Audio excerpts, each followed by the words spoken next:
সম্মানিত শিক্ষক শুভেচ্ছা নিন। আমন্ত্রণ জানাচ্ছি আজকের টিউটোরিয়ালে। এই টিউটোরিয়ালটি অনুসরণ করলে আমরা মাইক্রোসফট ওয়ার্ড ডকুমেন্টে টেবিল তৈরি করতে পারবো এবং ছবি সংযোজন করতে পারবো।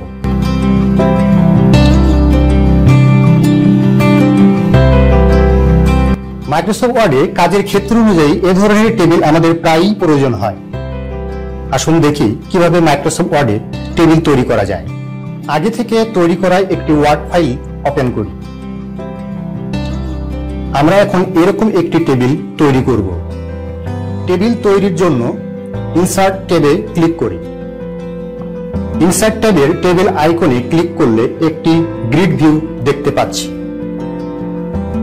এখান থেকে প্রয়োজন মতো রো এবং কলাম মাউস ওভার করে ক্লিক করলে একটি টেবিল পেয়ে গেলাম।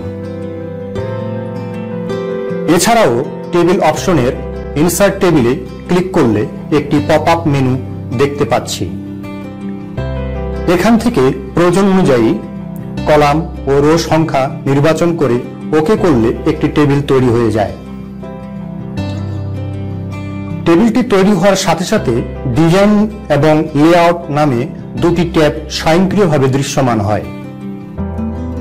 এখান থেকে ইচ্ছেমতো টেবিলের ডিজাইন পছন্দ করতে পারি।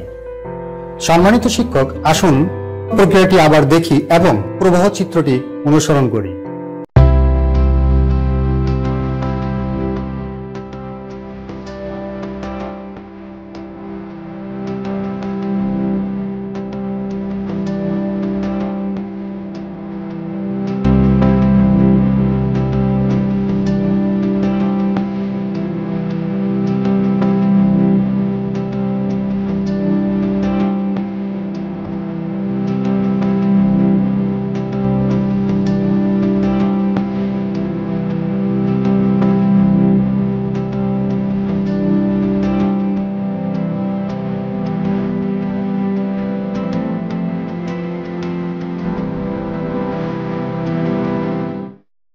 অনেক সময় ডকুমেন্টের প্রয়োজনে কলাম এবং রো সংখ্যা বাড়ানোর কিংবা কমানোর প্রয়োজন হয়।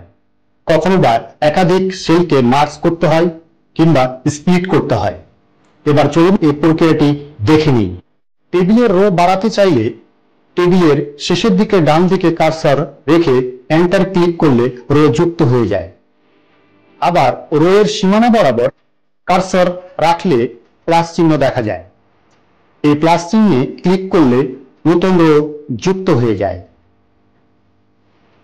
কলামের সীমানা বরাবর টেবিলের উপর দিকে কার্সর রাখলে প্লাস চিহ্ন দেখা যায়। এই চিহ্নে ক্লিক করলে কলাম যুক্ত হয়ে যায়। একাধিক সেলকে মার্জ করার জন্য সেলগুলোকে সিলেক্ট করে মাউস ওভার করে রাইট ক্লিক করলে একটি পপ আপ মেনু পাওয়া যায়। এখান থেকে মার্জ সেলে ক্লিক করলে সেলগুলো মার্জ হয়ে যায়। সম্মানিত শিক্ষক, আসুন প্রক্রিয়াটি আবার দেখি এবং প্রবাহ চিত্রটি অনুসরণ করি।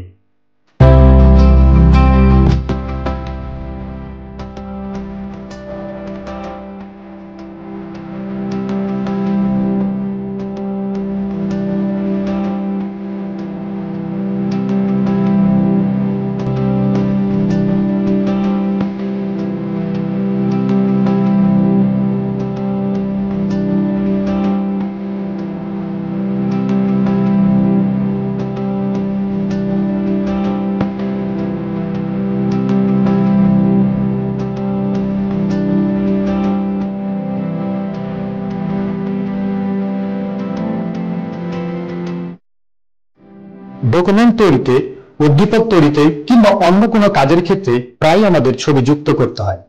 এবার চলুন দেখি কিভাবে মাইক্রোসফট ওয়ার্ডে ছবি যুক্ত করতে হয়। ওয়ার্ড ফাইলটি ওপেন করি। যেখানে ছবি যুক্ত করতে হবে সেখানে কার্সর রাখি। ইনসার্ট ট্যাবে ক্লিক করি। এরপর পিকচার অপশনে ক্লিক করলে দুটি অপশন পাওয়া যায়, একটি দিস ডিভাইস, অপরটি অনলাইন পিকচার্স। পূর্বেই ছবি ডাউনলোড করা থাকলে দিস ডিভাইসে ক্লিক করি। ব্রাউজ করে নির্ধারিত ফোল্ডারে প্রবেশ করি। এরপর প্রয়োজনীয় ছবিটি নির্বাচন করে ইনসার্টে ক্লিক করি। ছবিটি যথাস্থানে যুক্ত হয়ে গেল। ডকুমেন্টে টেক্সটের সাথে সমন্বয় করে ছবিটি স্থাপন করতে রেফ টেক্সট ব্যবহার করি। ছবির উপর রাইট ক্লিক করলে ড্রপ ডাউন মেনু আসে। রেফ টেক্সটে মাউস ওভার করি, ইন ফ্রন্ট অফ টেক্সটে ক্লিক করি। এখন ছবির উপর মাউস ক্লিক বা সিলেক্ট করে পেজের যে কোনো জায়গায় তা স্থাপন করি। সম্মানিত শিক্ষক, ছবিটি সিলেক্ট করলে ফরম্যাট নামে একটি ট্যাব স্বয়ংক্রিয়ভাবে দৃশ্যমান হয়। এই ট্যাবের কমান্ড গ্রুপগুলোর মাধ্যমে আমরা ছবিটি প্রয়োজন অনুযায়ী সম্পাদনা কিংবা পরিবর্তন করতে পারি। সম্মানিত শিক্ষক, আসুন প্রক্রিয়াটি আবার দেখি এবং প্রবাহ চিত্রটি অনুসরণ করি।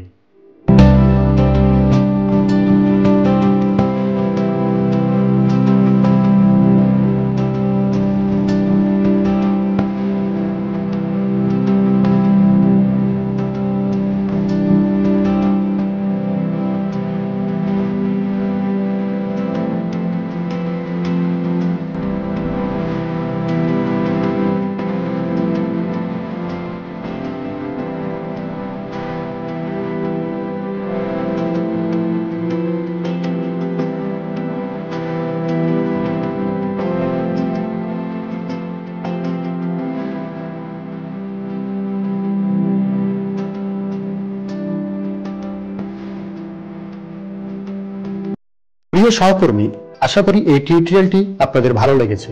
পরবর্তী টিউটোরিয়াল দেখার আমন্ত্রণ রইল। ধন্যবাদ।